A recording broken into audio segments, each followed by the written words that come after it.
You don't want more, you want to keep believing you could have more. That's safer, because wanting more requires exposure. Believing you could have more only requires imagination, and imagination protects you. It protects the version of you that still feels capable. Look at the choices you make. You enter rooms where you already look competent. Compete where you're slightly above average. Speak where you can't be exposed. And when you don't, you wait. Because stepping forward would force an answer. Not about effort, about you. Whether you're as capable as you think, whether that promising version of you is real. And once it's tested, possibilities disappears, only reality remains. And reality is harder to protect. You don't fear effort, you fear recalibration. And recalibration has consequences. The moment you step into a place that exposes your limits, your internal ranking shifts. So you delay measurable arenas. You build plans that sound ambitious and keep evaluation distant.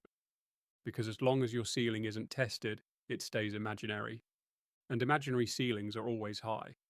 Your brain would rather preserve identity than risk humiliation, even if potential stays smaller, because a smaller reality feels safer than a damaged identity.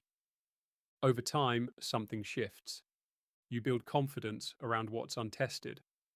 Optimize perception instead of exposure. You've been measured for years, ranked, compared, evaluated. You learn to protect your position. You become careful about where you're seen, what gets measured, where results are visible. And slowly, you start resenting people who stepped into real tests. You say they were lucky, early or reckless, because if they were, you stayed safe, and that's harder to admit. Here's the line most people won't say out loud. You don't want to win. You want to stay safe enough to feel capable, because winning requires proof and proof risks exposure. So you live in hypotheticals. You stay inside versions of yourself that never faced results. Plans stay in notebooks.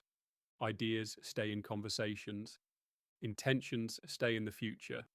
Nothing collapses, because nothing touches reality. You protect the story instead of testing the truth.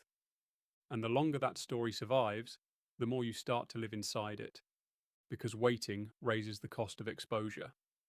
The cost isn't money, it isn't status, it's identity stagnation. If you never test your ceiling, you can always pretend it's higher. If you never enter the arena that exposes you, you never have to update who you are. So your identity freezes. You protect being the smart one, the capable one, the one who could.